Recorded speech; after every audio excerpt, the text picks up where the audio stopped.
Buenas tardes, les damos las bienvenidas a estas conferencias organizadas por CAMEX, agradeciéndoles la oportunidad de poder volver a acompañarnos y compartir los conocimientos y experiencias de la misma. En esta oportunidad, en esta segunda sesión del curso de Logística Internacional, vamos a ver todo lo referente a la gestión de carga. Nuevamente me presento, mi nombre es Julio César Higuerola, soy licenciado en Administración y con especialización en Comercio Exterior. Actualmente estoy a cargo de la División de Transporte Internacional del Grupo AGC. Como les decía, lo que vamos a ver en esta oportunidad, en esta sesión, es la gestión de carga, hablando de los diferentes tipos de carga que existen.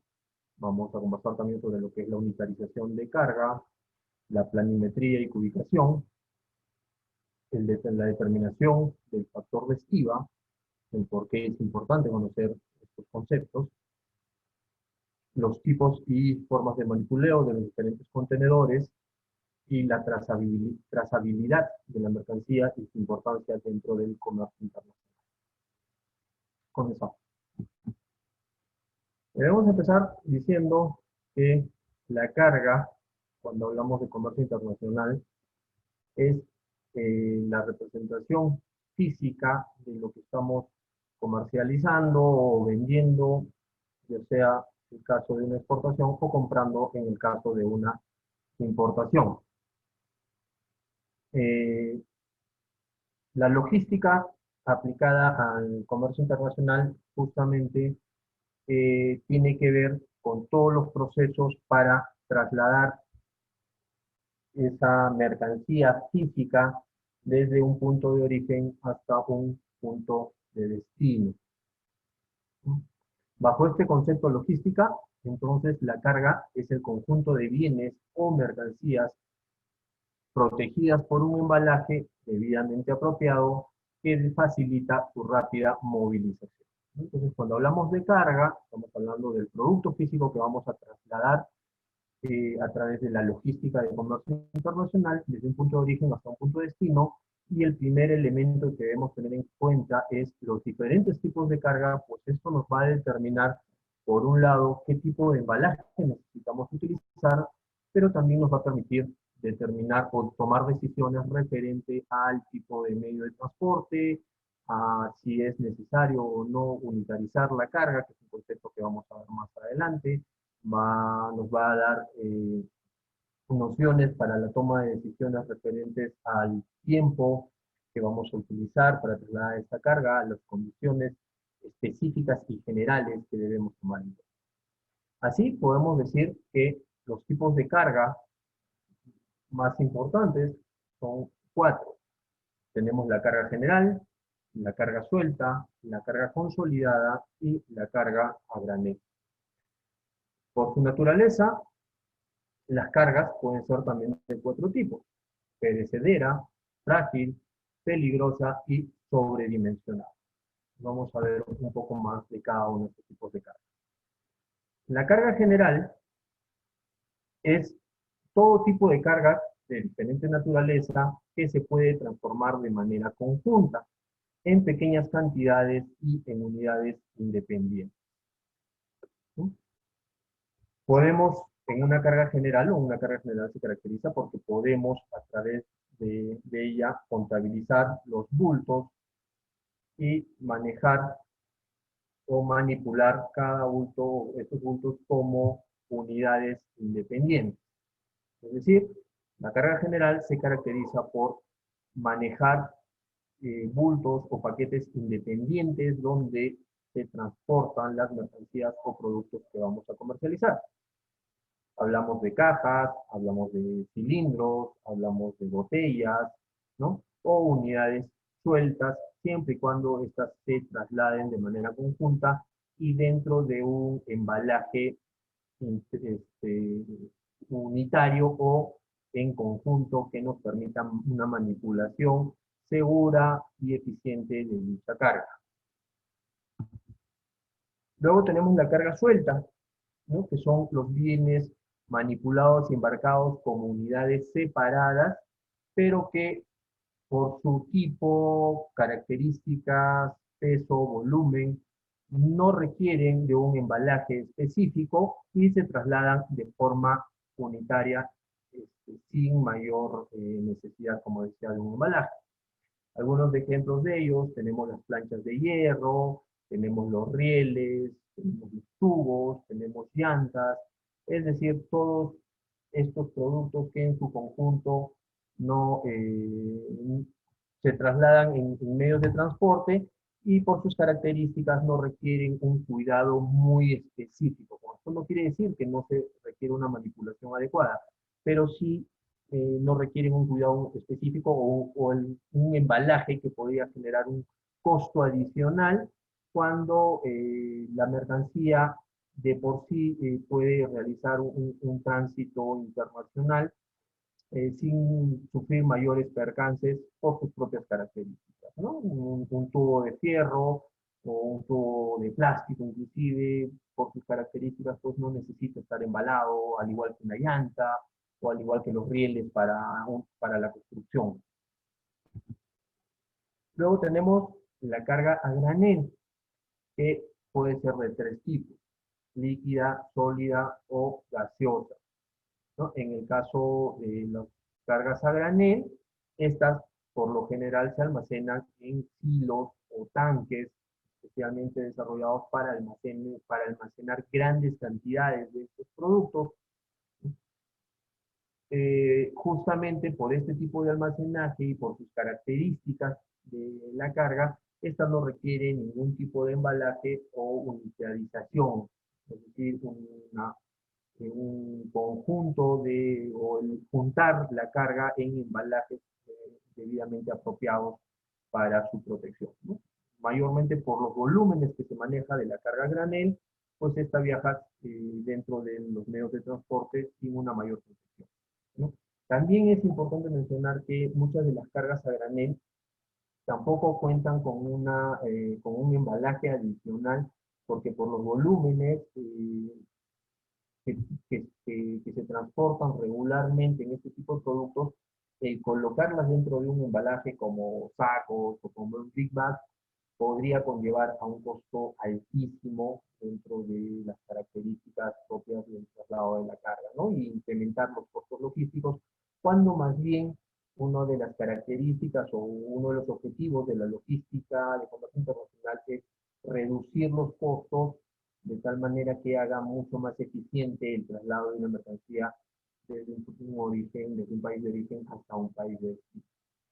Dentro de las cargas a granel de características sólidas, tenemos por ejemplo los granos, como el maíz, como la soya, tenemos los minerales, como en el caso de Perú, la exportación del concentrado de cobre, tenemos los fertilizantes, ¿no?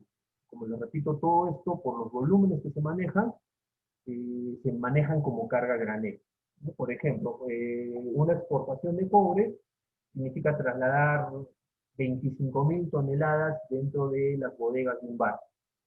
Entonces, si tomamos en cuenta que un Big Bag, que es un empaque especial tipo un saco grande, que seguro muchos de ustedes conocen y donde se trasladan normalmente las cargas a granel, cuesta alrededor de entre 9 y 10 dólares.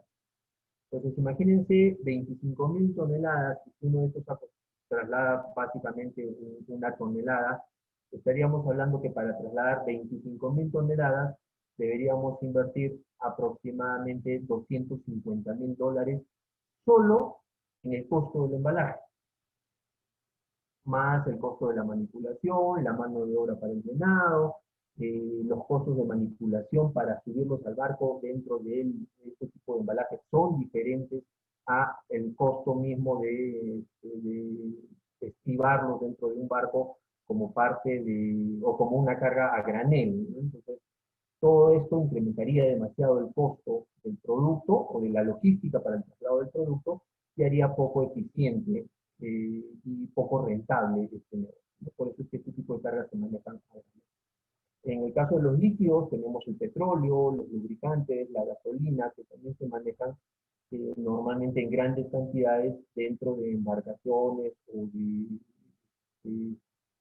para el transporte terrestre dentro de vehículos especialmente adecuados para poder trasladar esta mercancía, como repito, en grandes cantidades, ¿no? Y en lo que se refiere a los productos gaseosos, tenemos el propano, el gas butano y otros tipos de gas. Dentro de lo que es la carga refrigerada o perecedera, podemos hablar de el tipo de carga que requiere en su proceso de distribución o de transporte, que cuente con un sistema de conservación conocido como cadena de frío. En todo su proceso, estos productos suelen necesitar mantener un nivel de temperatura para evitar iniciar un proceso de descomposición.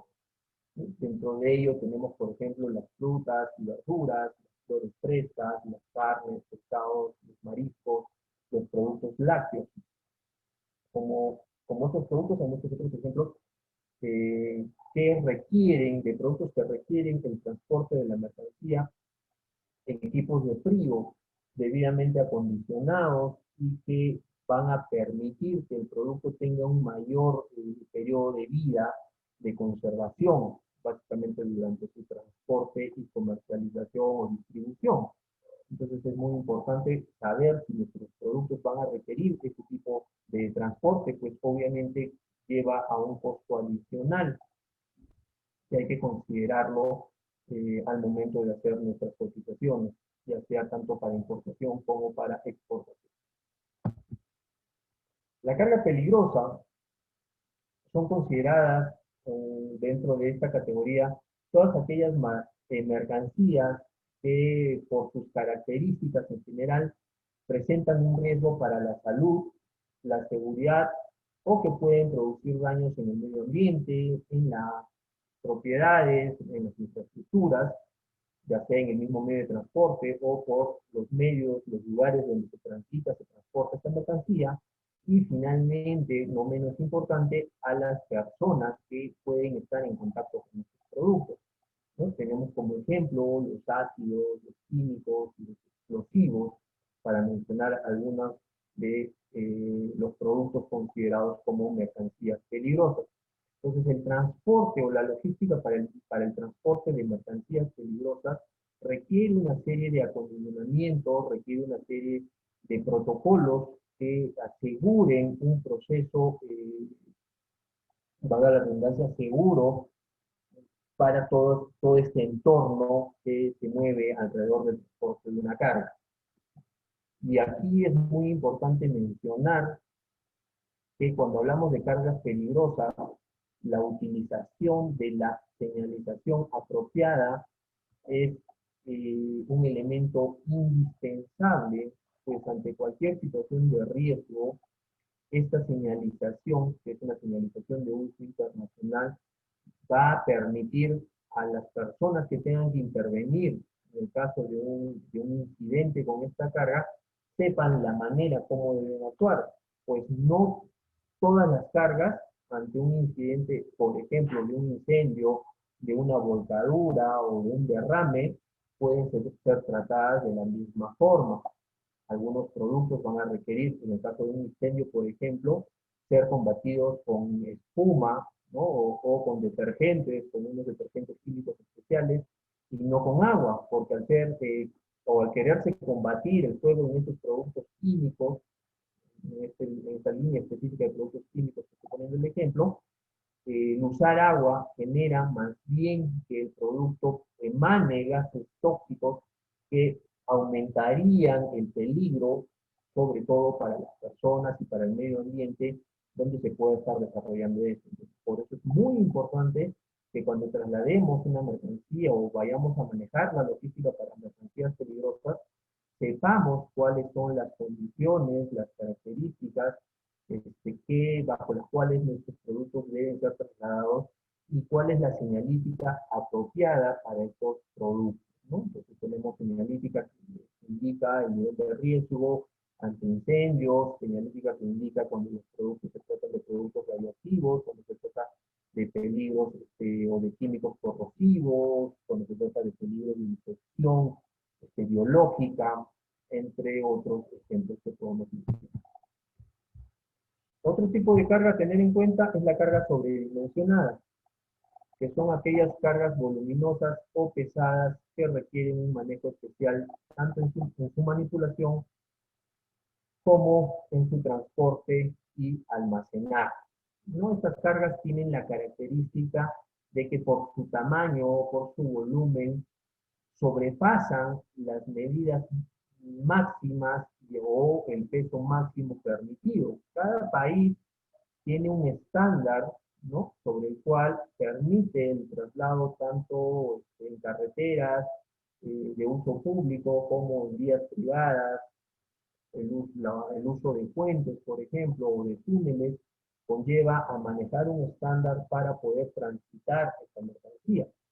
Sin embargo, hay mercancías que por su característica de no poderse dividir, hacen que tengan que ser trasladadas sobredimensionando o pasando por encima de estos estándares, ya sea de peso o de medidas, que conllevan una logística especial, ¿no? Entonces hay que tener mucho cuidado con eso.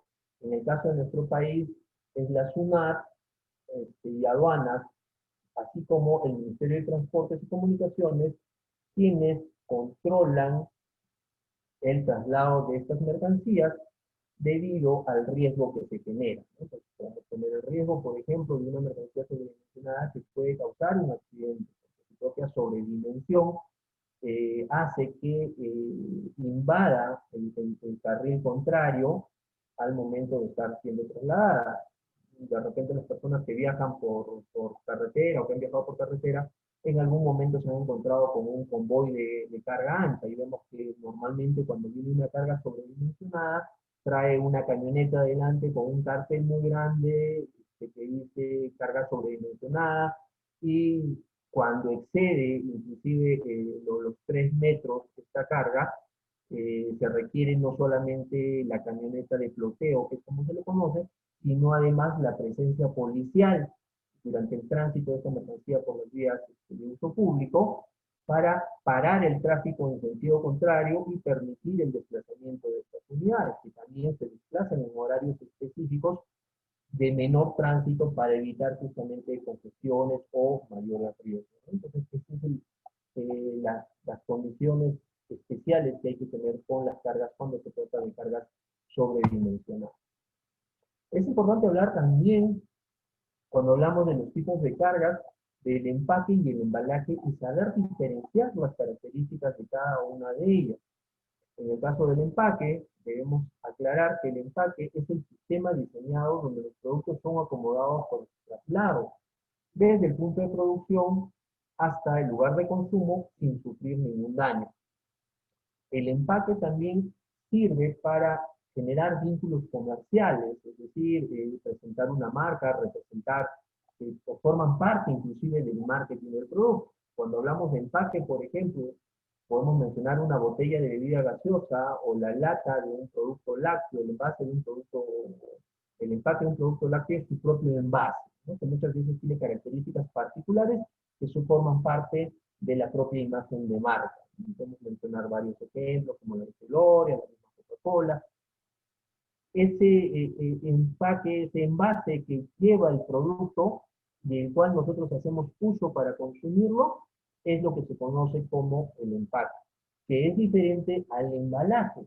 El embalaje es aquel sistema externo que busca proteger el producto o un conjunto de productos cuando estos se trasladan geográficamente desde un lugar, de su centro de distribución, hasta un punto de entrega del producto para su consumo, para su venta final, ¿no? Entonces tenemos, por ejemplo, volviendo al caso de las gaseosas, tenemos que las bebidas gaseosas normalmente se trasladan en unas cajas, ¿cierto? Donde se acomodan y tienen espacios de cubículos especialmente diseñados para acomodar las botellas y de esta manera protegerlas del mismo impacto que podrían sufrir al chocar entre ellas. Entonces, el empaque es la botella, el embalaje es la caja donde viaja la botella. De esta manera podemos diferenciar, ¿no?, diferenciar qué es un empaque y qué es un embalaje.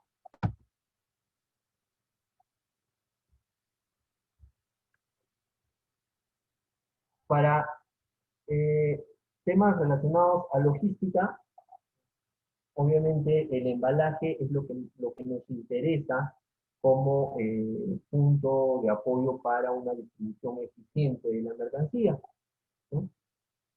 ¿Y cuál es el objetivo que tiene un embalaje? Proteger las características de la carga y preservar la calidad de los productos que contiene. Entonces el embalaje siempre va a buscar que la mercancía que estamos trasladando llegue en perfectas condiciones.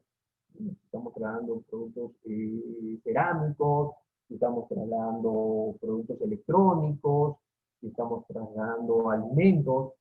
Los embalajes que utilicemos tienen como objetivo el proteger la mercancía o proteger las características de este producto, de esta mercancía, para que puedan viajar sin sufrir ningún tipo de daño o deterioro desde su centro de distribución, su centro de producción, hasta el lugar donde se va a realizar su comercialización o consumo. El embalaje nos facilita manipular la carga, ¿no? Porque justamente están diseñados para que puedan ser de mejor o de más fácil manipulación dentro de los embalajes que si no estuvieran con ellos. Su almacenamiento, por ejemplo, para apilar, es decir, poner un producto sobre el otro, muchas veces el embalaje cuenta con las características especiales que nos van a permitir hacer eso. Y sin este embalaje muchas veces no se podría apilar el producto, lo que generaría un mayor costo de almacenamiento, porque obviamente si nosotros apilamos el producto hacia arriba y vamos a tener menor uso de espacio en forma horizontal, nuestro costo de almacenaje va a ser menor. Nos permite un embalaje la unitarización de la carga, es un concepto que vamos a ver ahorita un par de láminas más, nos mejora, nos facilita su distribución, reduce las tarifas de flete, pues una carga debidamente embalada y con un embalaje armonizado. ¿Qué quiere decir? Que todos los embalajes sean iguales, nos van a permitir una mejor distribución de la carga dentro del medio de transporte, ¿no? Mapear mejor la forma como vamos a ingresar la carga o vamos a trasladar la carga dentro del medio de transporte para ocupar de forma más eficiente los espacios y evitar espacios o pérdidas de espacios vacíos que a veces las características mismas de las cargas conllevarían por no encontrarse dentro de un embalaje armonizado. Cuando vemos un embalaje armonizado, estamos hablando de un mismo tipo de embalaje. Por ejemplo, de caja. Si nosotros vamos a trasladar nuestros jarrones cerámicos que vamos a exportar sin embalaje, pues el hecho, la forma misma del jarrón no nos permitiría colocar uno encima del otro, o de repente tendríamos que ver la forma de protegerlo de uno del otro para que al chocar o no choquen y no se puedan dañar. Pero si este jarrón lo colocamos dentro de una caja y todas las cajas tienen las mismas dimensiones, vamos a poder apilarlas, vamos a poder colocarlas de tal manera que vamos a ocupar de forma más eficiente los espacios dentro del medio de transporte, y eso va a hacer también que nuestras tarifas de fletes bajen. De igual manera, un embalaje eficiente, un embalaje que asegure la mercancía, que le dé seguridad a la mercancía, va a reducir el costo de las primas de seguro, ¿no? Porque un seguro, el costo del seguro se establece en base al nivel de siniestrabilidad o de riesgo que existe para la mercancía en su transporte. Si una mercancía tiene menor riesgo, no se va a poder transportar. El costo del seguro va a ser menor si hay menor riesgo, si cuenta con un embalaje adecuado. Pero si la compañía de seguros determina que el embalaje que se está utilizando no es el adecuado, entonces va a subir el costo o la tasa del seguro. Ahora vamos a hablar de un concepto que hemos venido mencionando, la unitarización de carga. ¿Y qué es la unitarización de carga? Como parte de las operaciones de distribución, es decir, ese proceso en el cual vamos a llevar nuestros productos del centro de producción hasta el lugar de destino, La unitarización sería o consistiría en el proceso de ordenar y acondicionar correctamente la mercancía en unidades superiores de carga para facilitar su transporte. ¿Y a qué nos referimos a una unidad superior de carga? Nos referimos a que varias unidades de carga pequeñas van a ser acondicionadas de tal manera que formen una gran unidad de carga, ¿no? De mayor peso, de mayor volumen, pero convertida en una sola unidad, ¿no? Para ser más claros, con un ejemplo, si nosotros tenemos 20 cajas, vamos a tener 20 unidades que debemos manipular para subir a un camión o a un contenedor. Pero si estas 20 cajas las acomodamos de manera eficiente y ordenada sobre un pallet o una paleta, ¿no? Que es un soporte, una base sobre la cual se coloca la carga, que seguro muchos de ustedes conocen o han visto en algún momento. Entonces, el colocar la mercancía a esas 20 cajas en esa paleta, en ese pallet, va a conllevar a que ya no hablemos de 20 bultos, sino de un solo bulto que va a generar un menor costo de manipulación, un menor costo de distribución, un menor costo de almacenamiento. Todo esto debe ser manejado de manera que se conserve la integridad y no se genere ningún tipo de incremento de riesgo de daño durante el traslado de la mercancía. Entonces, el concepto principal para la unitarización de carga es conseguir asegurar la integridad de las mercancías durante su transporte, lo que supone un procedimiento seguro e indispensable dentro de una óptima logística internacional.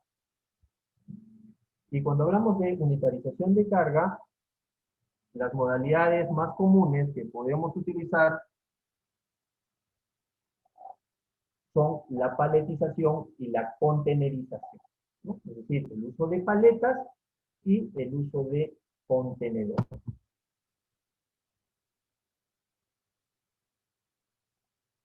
¿Y de qué nos referimos cuando hablamos de paletización? Como les mencionaba en el ejemplo, es el uso de pallets adecuadas, pallets, digamos, que son estas plataformas mayormente de madera, existen también pallets de plástico reforzados, ¿no? Que se utilizan para colocar o apilar de forma ordenada los bultos con los que contamos, que normalmente deben ser bultos armonizados. Explicábamos hace un momento que nos referimos al hablar de armonizados, que tengan una característica común, medidas comunes, forma común, de tal manera que se puedan apilar o se puedan ordenar de manera eficiente. Estos pallets eh, justamente tienen la función de poder facilitar el manejo de la carga, como vemos en la lámina, ¿no? A través de uso de puntos o del stretch film, que es este plástico donde normalmente se forran las torres o la carga una vez apilada, para convertirla en una sola unidad y permitir un mejor manejo, ¿no? de esta mercancía y un transporte más seguro. Hay muchas dimensiones o tipos de pallets y el tipo de pallet que debemos utilizar va a ir relacionado a las dimensiones del envase o del producto que vayamos a transportar. El tamaño más común de un pallet es de 1 metro por 1,20, es, digamos, el pallet más estándar, pero dependiendo de algunas características, estos podrían variar, ¿no? Vemos, por ejemplo, en la foto de abajo, un pallet que es un poco más delgado, ¿no? Exactamente mide 60 centímetros por 1 metro de largo, y que se utilizan justamente este tipo de pallets para poder ser manipulados con ese aditamento o esa herramienta que se conoce como la stop. Mientras que en la foto de arriba vemos un pallet convencional de 1,20 m por 1 metro, y más atrás vemos lo que se conoce como el montacarga. que justamente es esta maquinaria o esta máquina que tiene la facilidad de poder levantar la paleta para poderla trasladar y acomodar dentro del medio de transporte de forma adecuada y reduciendo el riesgo en su manipulación. Luego, como otro concepto, tenemos, dentro de lo que es la universalización de carga, hablábamos de la contenerización, ¿no? Como su nombre lo dice, es otro método de distribución que se utiliza para unificar una carga a través del contenedor, ¿no? Un contenedor que es una estructura metálica de dimensiones estándar donde se colocan las cargas, las mercancías, para un manejo, un traslado adecuado de la misma y siempre asegurando que no va a ser manipulada o no va a ser violada la mercancía en su proceso de traslado, no va a ser violada, el contenedor no se va a abrir, ¿no? Para poder extraer parte de la mercancía o de repente también colocar productos no permitidos dentro de ellos. Y es justamente el contenedor, o una de las características de las mercancías que viajan en contenedor, es que estas se llenan en un solo punto, o sea, en el lugar de origen, los contenedores, y se abren al momento que son entregadas en el lugar de destino. Un contenedor no puede ir viajando, por ejemplo, de puerto en puerto y dejando parte de su carga y incrementando otra carga adicional dentro del mismo contenedor. Ustedes contratan un contenedor de China al Callao, de cualquier puerto en China hasta el puerto de Callao en el Perú. Este contenedor va a ser cerrado en China con unos precintos, unos seguros que se le colocan, que son seguros numerados, ¿no? Y con los mismos seguros va a llegar al puerto peruano y aquí recién va a poder ser abierto luego de haber realizado todos sus trámites para su proceso de importación, ¿no? Esto genera o resulta como un proceso eficaz para poder trasladar mercancías de manera segura, tanto por la protección física que le da este contenedor, como por la seguridad en su traslado para evitar que la mercancía pueda ser manipulada. Importante mencionar también que es muy común combinar ambos medios de unitarización, ¿no? Por ejemplo, mercancía que se encuentra paletizada puede a la vez ser ingresada dentro de un contenedor para asegurar un viaje mucho más, o darle mayor seguridad a esa mercancía durante su proceso de...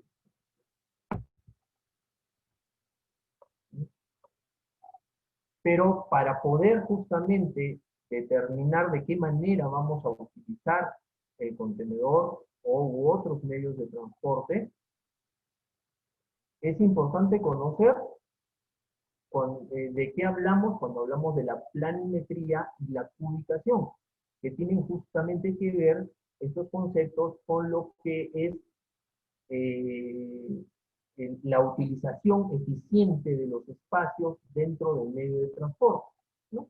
De una forma sencilla, la planimetría, perdón, y la cubicación se utilizan para el acondicionamiento de la carga, considerando la forma en cómo ésta se encuentra envasada o embalada, eh, dentro de los espacios que nos proporciona el medio de transporte. Entonces, si esta carga se encuentra dentro de cajas, o se encuentra sobre pallets, o se encuentra en sacos, o se encuentra en big bags, o se encuentra como carga a granel, o se encuentra como carga suelta, todo esto nos va a llevar a poder determinar de qué manera debemos colocar la carga dentro del medio de transporte a través de una planimetría, una planificación del espacio y la ubicación respectiva para determinar cuánto de nuestra mercancía puede viajar dentro de un medio de transporte, que puede ser un contenedor, puede ser un camión, puede ser la bodega de un avión, ¿no? Porque aquí, a diferencia de esa vieja pregunta de ¿qué pesa más que 1 kilo de clavos o 1 kilo de algodón? Donde siempre la respuesta es que es lo mismo. En este caso sí es importante o sí puede marcar una diferencia el trasladar 1 kilo de clavos o 1 kilo de algodón. Pues es obviamente igual de importante, además de conocer el peso de la mercancía, conocer su volumen, ¿no? Porque a través del volumen vamos a determinar el espacio que puede ocupar una mercancía dentro de ese medio de transporte, ¿no? Y hay, como por ejemplo, o como en el ejemplo del algodón, mercancías que pueden tener poco peso, pero el espacio que ocupan dentro del área o del medio de transporte reducen la capacidad de trasladar mayor cantidad de mercancía, ¿no? Y como peso sí podría ser trasladada. Como ejemplo, un camión, un semi-trailer, puede cargar aproximadamente entre 28 y 30 toneladas de carga neta. Pero si trasladamos algodón, fibra de algodón, esta capacidad por el volumen del algodón se reduce entre 18 a 19 hasta 20 toneladas, ¿no?, de capacidad de carga. O sea, no puede llevar las 30 toneladas que significaría su capacidad normal de peso. ¿Por qué? Porque el volumen que ocupa el algodón es mucho mayor, ¿no? Y tenemos así varios ejemplos que podríamos dar de productos cuyo volumen es mayor que el peso y es un elemento a tener en consideración. Para eso es que se utiliza la cubicación, que es el acomodo espacial en el espacio que tenemos de los diferentes envases, embalajes, para poder determinar qué área van a ocupar y qué tanto mercancía podemos colocar dentro de las áreas que nos hayan sido asignadas dentro del medio de transporte, ¿no? Y es justamente estos dos elementos los que determinan el costo que va a tener el traslado de una mercancía, el valor del flete, cuando hablamos de logística de transporte internacional y de los medios de transporte que normalmente se utilizan, como el avión, los camiones, los barcos o los ferrocarriles. En el caso de Perú, el ferrocarril no es un medio frecuente, es más, no se utiliza como un medio de transporte para el comercio internacional, sin embargo, en otros países sí. Entonces, ¿qué debemos tener en cuenta? El peso y el área máxima que pueden ser transportados en el medio de transporte, ¿no? Entonces, si hablamos de un camión, en su momento les mencionaba, un camión semi-trailer puede cargar 30 toneladas y dependiendo de las características del camión, es decir, se trata de un furgón, o se trata de una plataforma, o se trata de un camión baranda, el área que se puede utilizar dentro de ese camión va a variar. Entonces, tenemos que conocer cuál es el área y cuál es el peso, pues a través de esto vamos a poder determinar cuánta mercancía puede ser trasladada. Y al determinar cuánta mercancía puede ser trasladada, vamos a determinar cuál va a ser nuestro costo del flete o el costo de transporte para cada unidad que vamos a trasladar de mercancía.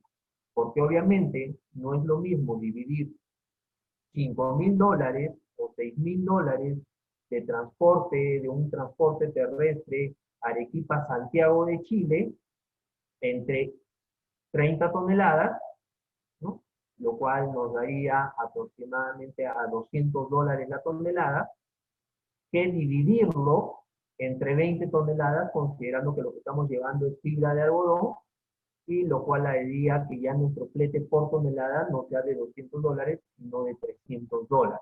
Entonces, es importante a través de conocer cuál es el peso y el área máxima que podemos utilizar en un medio de transporte para poder así determinar cuánta es la mercancía que vamos a trasladar, cuál va a ser el valor de flete para las unidades comerciales que estamos trasladando y definir así si es eficiente o no el uso de esta logística. ¿Sí? Y aquí es justamente donde pasamos a conocer un concepto que es muy importante y que combina estos dos elementos, que es el factor de estiba. ¿Y qué es el factor de estiba? El factor de estiba se puede definir como la cantidad de metros cúbicos que ocupa una tonelada de carga en un medio de transporte, en un medio unitarizador e inclusive dentro de un almacén. La expresión del cálculo, o digamos la sigla que se utiliza para determinar el valor de estiba de una carga general, se desarrolla a través de la siguiente fórmula.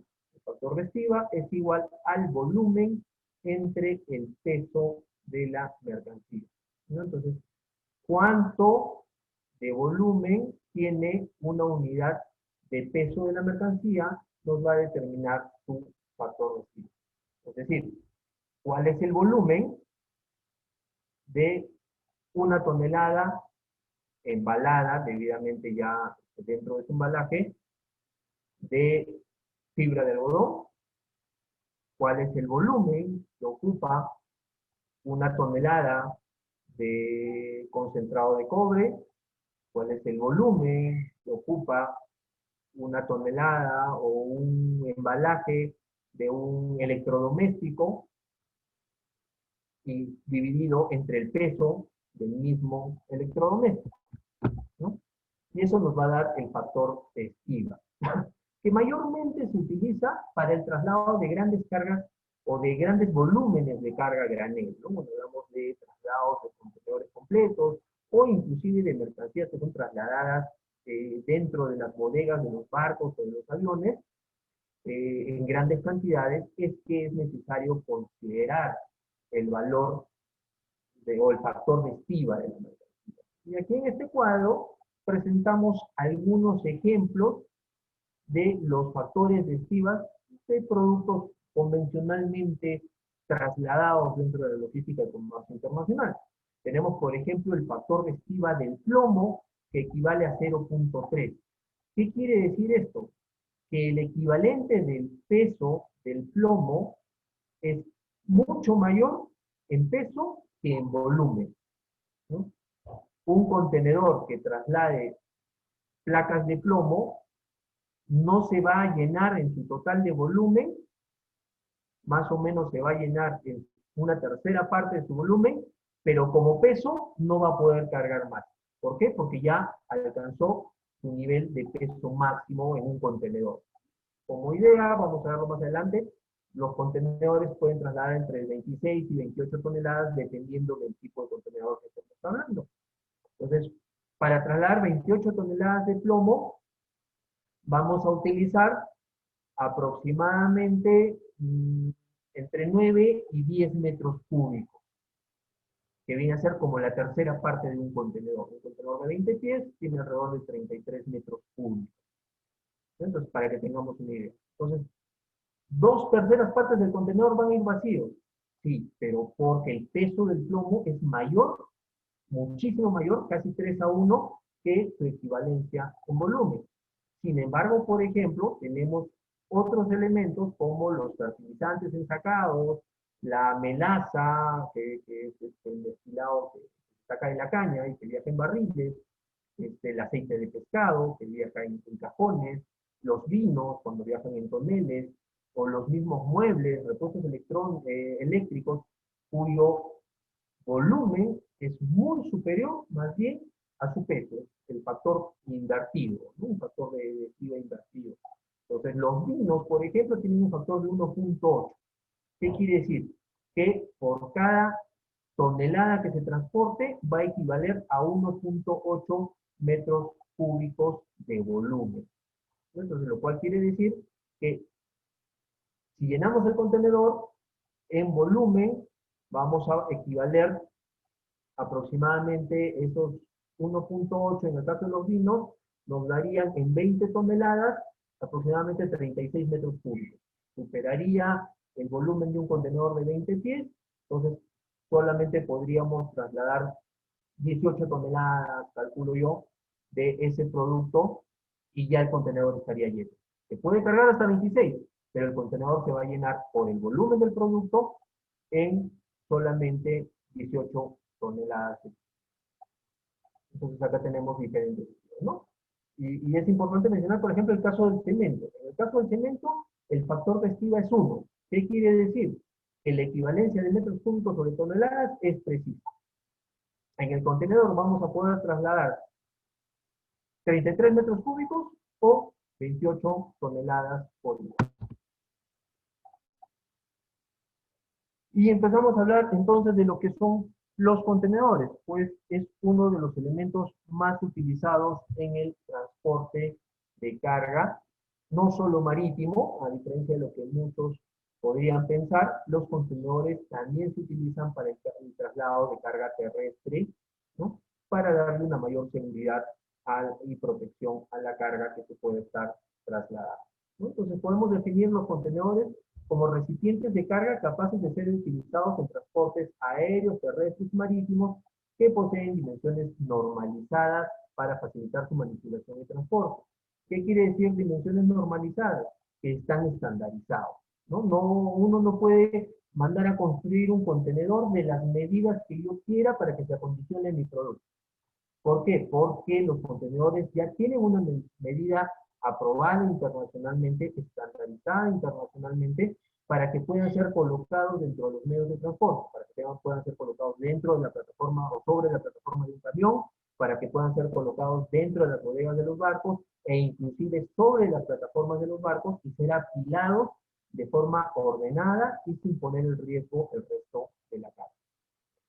En 1961, la International Standard Organization, conocidos como la ISO, estructuró una sección para desarrollar la uniformidad en diseño de contenedores, sus dimensiones, tolerancia, resistencia y sus estimeros de fijación. Entonces, todo lo que corresponde a un contenedor está normalizado, desde el tamaño, de la estructura, el tipo de material para su fabricación, las dimensiones que debe tener sus puntos de anclaje, las puertas, qué medidas deben tener, qué grosor de planchas, en fin, todo está normalizado.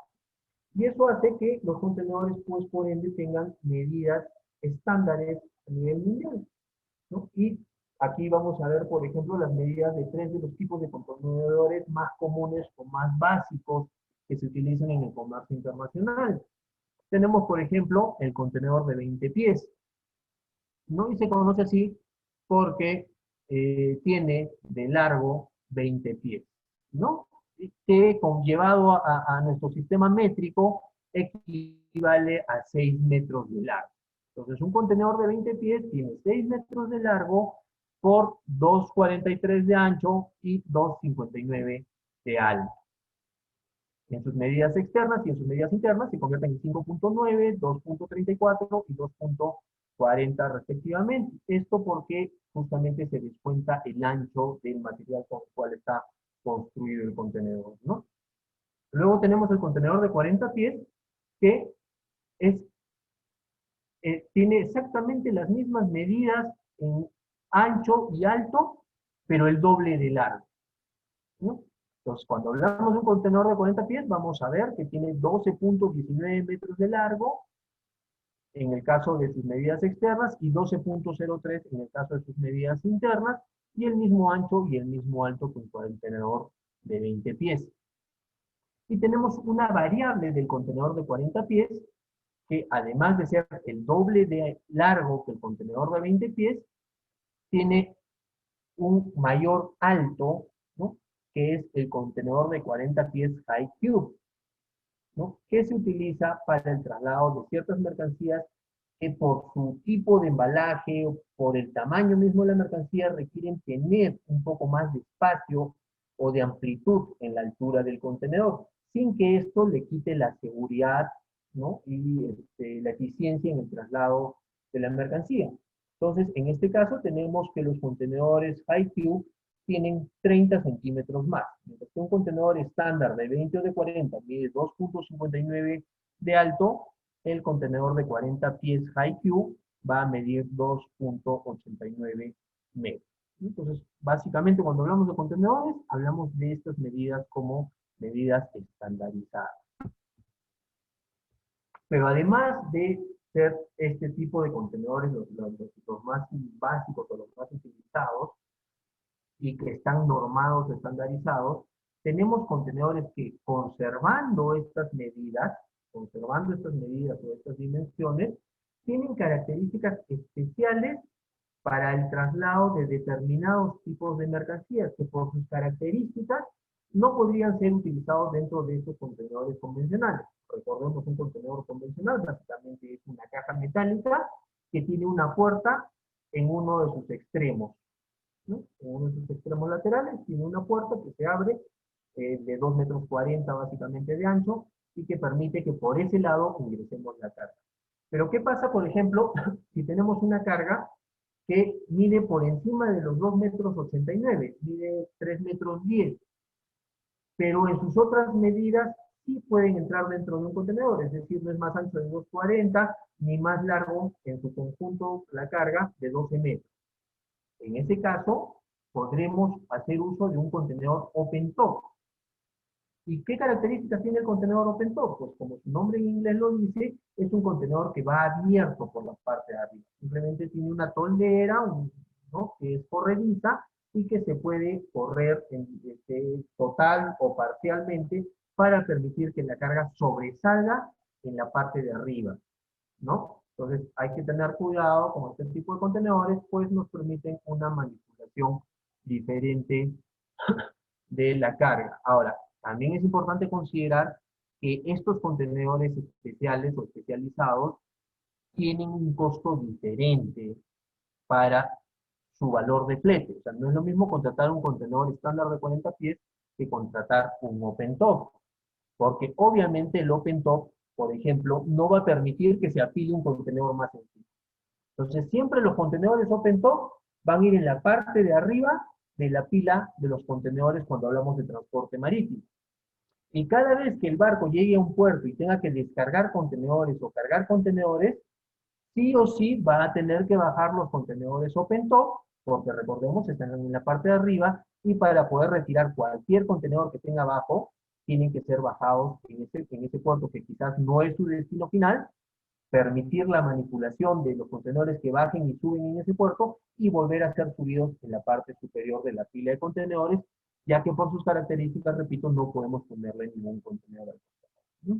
Luego tenemos los contenedores flat rack, que son contenedores que no tienen paredes laterales ni techo, y esto porque se utiliza para trasladar mercancías cuyas dimensiones sobrepasan el estándar de un contenedor. Recuerdan que hablábamos de mercancías sobredimensionadas, entonces cuando trasladamos marítimamente estas mercancías sobredimensionadas, se utilizan este tipo de contenedores para colocar la carga encima de estas superficies y poderlas apilar dentro de la pila de contenedores, igual que en el caso del open top, sobre la parte de arriba, ¿no? Porque exceden las medidas convencionales dentro de un contenedor, ¿no? Finalmente también tenemos los contenedores refrigerados que se utilizan para tipos de carga como las que veíamos al inicio, que requieren mantener una cadena de frío.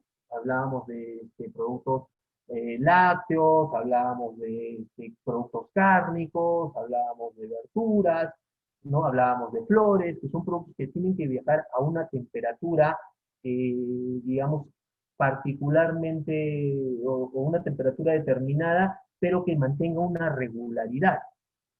De repente 5 grados, 8 grados, o de repente -5, -8, hasta -15 grados, y a un nivel de congelamiento.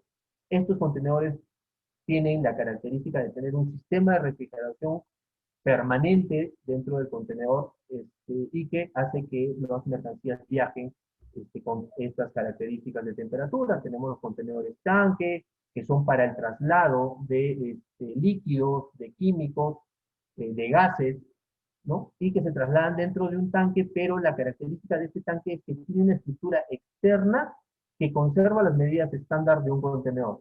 Pues ¿para qué? Para que puedan ser trasladados junto a otros contenedores sin romper la armonía dentro de su proceso de estiva o de ordenamiento, ¿no? Porque si sacáramos el tanque de esta estructura rectangular, ya no sería tan fácil poderla colocar al lado de otros contenedores. porque si la colocamos dentro de esa estructura, como se ve en la imagen, puede seguir viajando como parte de una carga contenerizada. Es importante determinar o saber que cuando hablamos de transporte marítimo, si bien es cierto, hemos visto que hay diferentes tipos de contenedores dentro de los básicos, el de 20 y el de 40 pies, que varían en su largo, para la estadística o el manejo de la telemetría de las estivas de los barcos, se utiliza como unidad de referencia el contenedor de 20 pies, ¿no? Y a este contenedor de 20 pies se le conoce como TEU, ¿no? Que viene de la 20 Foot Equivalent Unit, que es la unidad equivalente a 20 pies. Entonces, un contenedor de 20 pies va a ser equivalente a un TEU. Y un contenedor de 40 pies, como es el doble, va a equivaler a 2 TEU. Entonces, de repente, en algún momento hemos escuchado, ese barco puede traer 3.000 TEUs, o ese otro barco está trayendo, va a descargar 400 TEUs en el puerto de Callao. No quiere decir necesariamente que vaya a descargar 400 contenedores, sino va a descargar el equivalente a 400 contenedores de 20 pies. Puede ser que esté descargando 300 contenedores de 20 pies y 50 contenedores de 40. En su suma total van a equivaler a los 400 TEUs de los que se estaba hablando en la información que podríamos haber recibido. Y finalmente, para terminar con los temas del día de hoy, vamos a hablar de la trazabilidad como clave en el transporte de mercancías. Según nuevamente la International Organization of Standardization, conocido como el ISO, la trazabilidad se compone por ciertos procesos predeterminados que se llevan a cabo para denominar los diferentes lugares y procesos por los que va pasando un producto. Es decir, en palabras simples, la trazabilidad es el seguimiento que le hacemos a una mercancía. Pero ojo, no estamos hablando solamente de su rastreo a través de un sistema de GPS, por ejemplo, del transporte de la mercancía de un punto a otro. Cuando hablamos de trazabilidad, vamos mucho más allá. Vamos desde su proceso de producción, ¿no? Un seguimiento que se hace de su proceso de producción, su embalaje, toda su logística, hasta que la mercancía llega a el punto de destino, ¿no? Por tanto, se incluyen componentes que conforman cada uno de estos pasos o de estos procesos, así como datos de los proveedores, suministradores, de los diferentes operadores de comercio exterior que participan en la cadena de distribución o en la distribución física internacional, dentro del proceso nuevamente de la logística de este producto. Si recordamos en la clase anterior, hablábamos de lo que es la logística, y la logística es todo el proceso que va desde la compra de los materiales que se utilizan para el proceso de producción, el mismo proceso de producción y su distribución como producto terminado hasta el lugar de comercialización o consumo. Entonces, la trazabilidad también se desarrolla en todo este proceso logístico. No hablamos solamente de su distribución. ¿Cuál es el objetivo de la trazabilidad?